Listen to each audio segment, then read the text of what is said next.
Welcome and good morning to Gaining 70 Plus Marks Series, a crash course for Bihar board. Bihar board वाले बच्चों के लिए हम स्पेशल क्रैश कोर्स चला रहे हैं, जिसके माध्यम से आप बिहार बोर्ड क्लास 12 के सिलेबस को कम टाइम में कवर कर रहे हैं। हम है डीके और अभी हम हिस्ट्री सीरीज को लेकर चल रहे हैं। हिस्ट्री सीरीज के अंतर्गत हम लोगों ने अलग अलग चीजों को पढ़ लिया, ठीक है। जिसके अंतर्गत अभी हम लोग जैन धर्म को पढ़ रहे हैं, जैन धर्म, बौद्ध धर्म, ठीक है। अभी फिलहाल जैन धर्म पढ़ रहे हैं, उसके बाद हम लोग बौद्ध धर्म पढ़ रहे हैं, ठीक। तो जैन धर्म में जो चीजें हमने परिचय में पढ़ा था, उसके आगे आज हम लोग आज का जो हमारा पार्ट है, पार्ट फर्स्ट हमारा, जो लोग नहीं देखे तो वो जाके देख लीजिए। तो वो इंट्रोडक्शन का है, परिचय का है, और सेकंड जो पार्ट हमारा आज है वो ऑब्जेक्टिव का। जैसा कि हमने आपको पिछले वीडियो में कहा है कि मेरा पैटर्न यही रहेगा। तो पहला इंट्रोडक्शन, फिर आपका परिचय, मैंने परिचय पहला वीडियो में, इसके बाद ऑब्जेक्टिव, इसके बाद सब्जेक्टिव नंबर के क्वेश्चन को हम डिस्कस कर रहे हैं, ठीक। इसके अंतर्गत आज मेरा पैटर्न है ऑब्जेक्टिव का। तो आज हम लोग हिस्ट्री ऑब्जेक्टिव, जो काफी इंपोर्टेंट है, एकदम काफी इंपोर्टेंट है, इसीलिए आप इसको प्रॉपर तरीके से देखें और ध्यान से समझेंगे ना तो आपको याद करने की जरूरत नहीं। आपको अदर के लेक्चर में आपको रटना पड़ेगा, लेकिन मेरे लेक्चर के माध्यम से आप चीजों को सिर्फ कनेक्ट करके याद रख सकते हैं, ठीक। तो इसके अंतर्गत हम लोग जैन धर्म पढ़ रहे हैं। तो जैन धर्म तो काफी विस्तार है, ठीक है, अपने आप में काफी विस्तार है। उसका ऑब्जेक्टिव पैटर्न हम लोग समझते हैं कि किस किस टाइप का क्वेश्चन बिहार बोर्ड में आता है और आप कितनी आसानी से चीजों को जवाब दे सकते हैं, क्योंकि इससे क्वेश्चन रहेगा ही, इसलिए आपको इसको स्किप नहीं, मतलब छोड़ना नहीं, आपको इजी भाषा में आज हम लोग समझा दें। फिर हम लोग चलते हैं क्वेश्चन के माध्यम से कि जैन धर्म में क्या क्या क्वेश्चन है, उस पर हम लोग डिस्कस करते हैं। जैन धर्म में क्या क्या क्वेश्चन है, एक मिनट।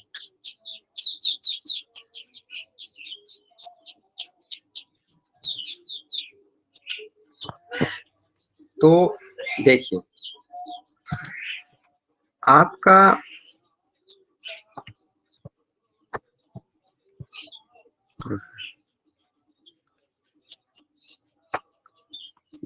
भारतीय प्राचीन धर्मों का इतिहास, इसमें काफी है, ऋग्वैदिक कालीन, ऋग्वैद से लेके उत्तर वैदिक काफी चीजों का। तो ऋग्वैदिक वाला क्वेश्चन हमने डिस्कस कर दिया, लेकिन अभी हम लोग मेनली बात करेंगे जैन धर्म वाले क्वेश्चन। तो जैन धर्म वाला क्वेश्चन है, इसमें देखिए श्वेतांबर और दिगंबर, ये ठीक है, 7 नंबर क्वेश्चन। देखिए श्वेतांबर और दिगंबर किस धर्म से संबंधित है?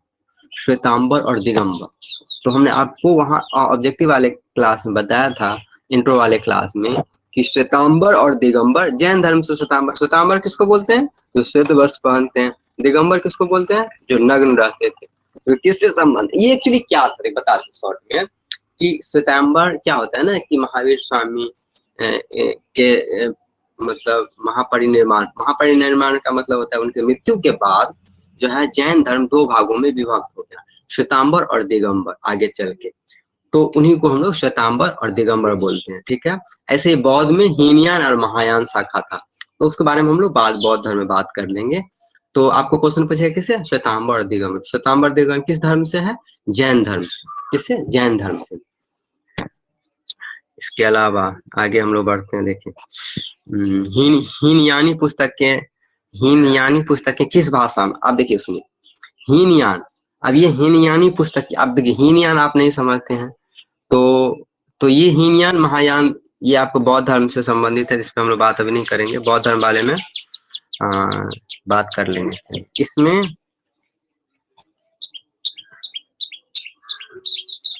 इसमें एक क्वेश्चन था, ठीक है, हम नेक्स्ट पेज में देख लेते हैं और कौन कौन सा क्वेश्चन है आपका। 1 मिनट।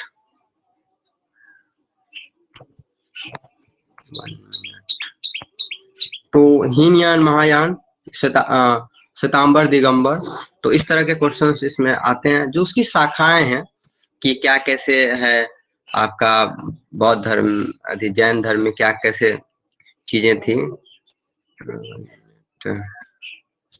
चलिए हो गया। अब हम लोग दूसरा पेज 1 मिनट। देखिए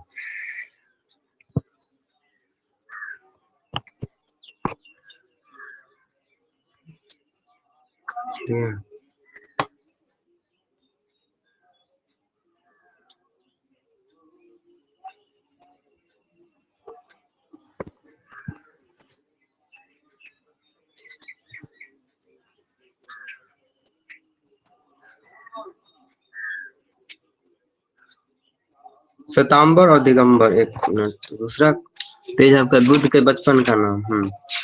तो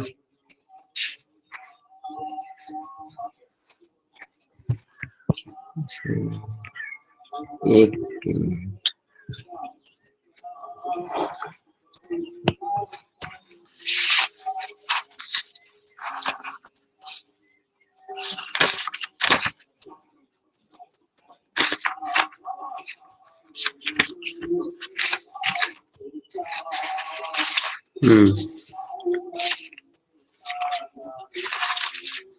देखिए इसके अलावा आपका क्वेश्चन है जैन धर्म में 24वें तीर्थंकर, ठीक है ना। जैन धर्म में ज्यादा क्वेश्चन नहीं है इसलिए हम जल्दी पढ़ लेते चीजों को। जैन धर्म में 24वें तीर्थंकर कौन थे? तो हमने आपको कहा था कि तीर्थंकर से क्वेश्चन आता है तो 24वें तीर्थंकर हमारे महावीर स्वामी है, ठीक है ना। तो जैन धर्म के तीर्थंकर का बड़ा महत्व है। तो तीर्थंकर में 24वें तीर्थंकर कौन है? महावीर स्वामी जी हैं। और जैसा पहला ऋषभ देव, इस तरह से पहला और कम से कम लास्ट, खासकर महावीर जी का नाम आपको पता होना चाहिए। तो 24वें तीर्थंकर हमारे महावीर स्वामी। तो जो चीजें हम लोगों ने पढ़ लिया है वो एक से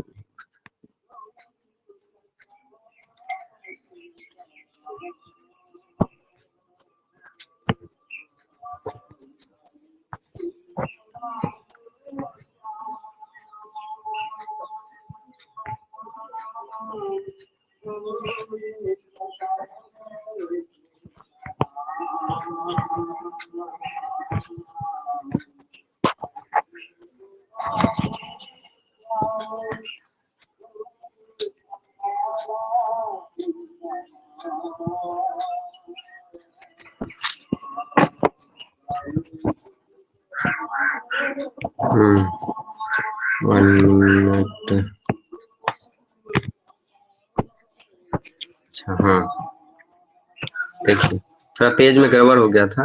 हाँ तो जैन धर्म के आपने कितना 14 नंबर क्वेश्चन, बुद्ध वाला बात करेंगे, बौद्ध धर्म का भी हम, बौद्ध धर्म हम लोग नहीं ले रहे हैं, ठीक। तो अभी देखिए 24वें तीर्थंकर, जैन धर्म के 24वें तीर्थंकर तो महावीर स्वामी से क्वेश्चन आता ही है, ठीक है। महावीर स्वामी 24वें तीर्थंकर कौन थे? महावीर स्वामी। इसके बाद प्राचीन विश्व प्रसिद्ध नालंदा विश्वविद्यालय, इसके बाद त्रिपिटक, तो बौद्ध धर्म संबंधी हीनयान व महायान शाखा। देखिए हीनयान संबंध में आ गया हम, लेकिन आपको श्वेतांबर महावीर ने पार्श्वनाथ के सिद्धांतों को कौन सा नया सिद्धांत जोड़ा? हाँ ये देखिए ये क्वेश्चन भी आता है कि महावीर ने पार्श्वनाथ जी का सिद्धांत था, अभी हम सिद्धांत पे बात कर रहे थे, सत्य अहिंसा अस्तेय अपरिग्रह, तो इसी सिद्धांत में महावीर जी ने क्या जोड़ा था? तो आप बताते, इसका कंसेप्ट हम बता देते, उसको लास्ट में चर्चा करें। महावीर जी का जन्म कहाँ हुआ? 24वां क्वेश्चन, महावीर जी का जन्म कहाँ हुआ है? आपको बता दीजिए कुंडल वन वैशाली में। तो ये अलग अलग, वैशाली भी कहीं कहीं ऑप्शन होगा, यहाँ कुंडल वन भी, तो आपको टिक लगाना है। अगर कोई कुछ भी पूछे वैशाली रहे तो वैशाली में, और कुंडल वन रहे तो कुंडल, और दोनों रहे तो आपको एग्जैक्ट कुंडल वन वाले में लगाना है, ठीक है, क्योंकि वैशाली बहुत बड़ा क्षेत्र है। तो इतना क्लिष्ट नहीं पूछेगा, बड़े एग्जामों में पूछता है, यहाँ आप मैनेज कर सकते हैं, ठीक। इसके बाद वेदों की संख्या, बुद्ध चरित्र की रचना किसने की थी? अशोक। तो इसमें ज्यादा क्वेश्चन नहीं है, इतना में आपको काम चल जाएगा। और हमने जो आपको बताया है वो काफी है, जितना हम लोगों ने इंट्रोडक्शन क्लास में पढ़ा था वो काफी है। अभी हम लोग थोड़ा बात कर लेते हैं। ये एक क्वेश्चन है कि पारसनाथ जी के बाद जो है कि कौन सा सिद्धांत जोड़ा गया, तो उस पर थोड़ा सा देखते हैं हम लोग ये क्या चीज एक्चुअली। देखिए हुआ यूं कि जैन धर्म में जो भी सिद्धांत थे पहले से चलता आ रहा था, जैसे कि सत्य अहिंसा अस्तेय अपरिग्रह, मतलब अहिंसा करना है, मतलब जैन धर्म में हिंसा का बड़ा रोल है।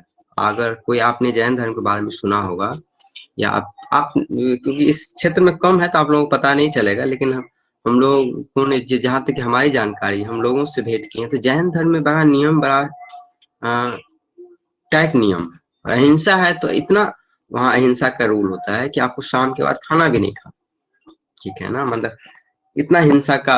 अब वो कैसे, तो शाम के बाद उन लोगों का मानना है कि जो पेड़ पक्षी या कीटाणु जो भी ऐसे चीज जो अंधेरा में होते हैं वो हमारे मुंह में चले जाएगा तो हिंसा हो जाएगा। तो हिंसा का बड़ा क्लिष्ट रोल है, इसलिए जैन धर्म बाद में धीरे धीरे कम होता चला गया। इसके पीछे ये भी कारण था, तो वो आप बाद में पढ़ेंगे धीरे धीरे, और हम सब्जेक्टिव वाले क्वेश्चन पे चर्चा करेंगे। तो ये है कि तो उसमें हुआ क्या, पारसनाथ जी तक सत्य, अहिंसा, अस्त्य और अपरिग्रह इतना चीजों का था। महावीर स्वामी ने एक नया चीज ब्रह्मचर्य को ऐड कर दिया। महावीर स्वामी जी का कहना था कि ये चीजों तो है, लेकिन ब्रह्मचर्य के पालन के बिना हम लोग भगवान की प्राप्ति नहीं कर सकते, ज्ञान की प्राप्ति नहीं कर सकते हैं, ठीक है, हमारा मन शांत नहीं।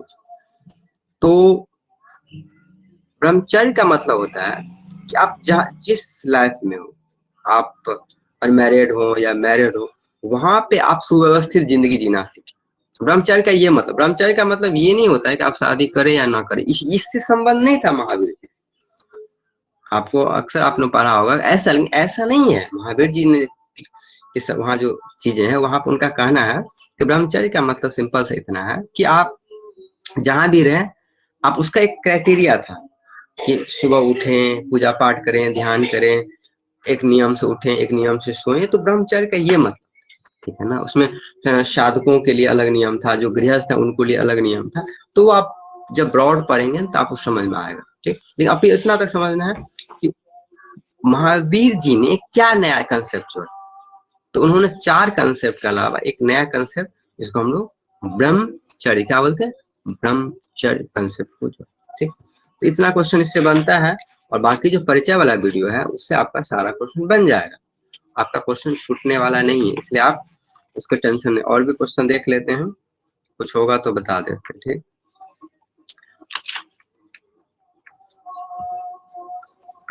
श्वेतांबर दिगंबर वाला क्वेश्चन हो गया। इसके बाद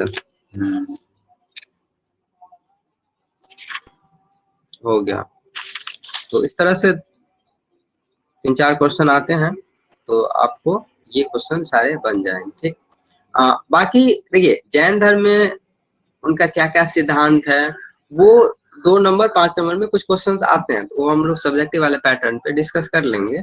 अभी ये ऑब्जेक्टिव वाला जो खत्म हो जाता है तो उसमें हम लोग बात कर लेंगे कि जैन आपको उसमें किस तरह के क्वेश्चंस आते हैं, तो उसमें हम लोग बात करेंगे नेक्स्ट वीडियो में।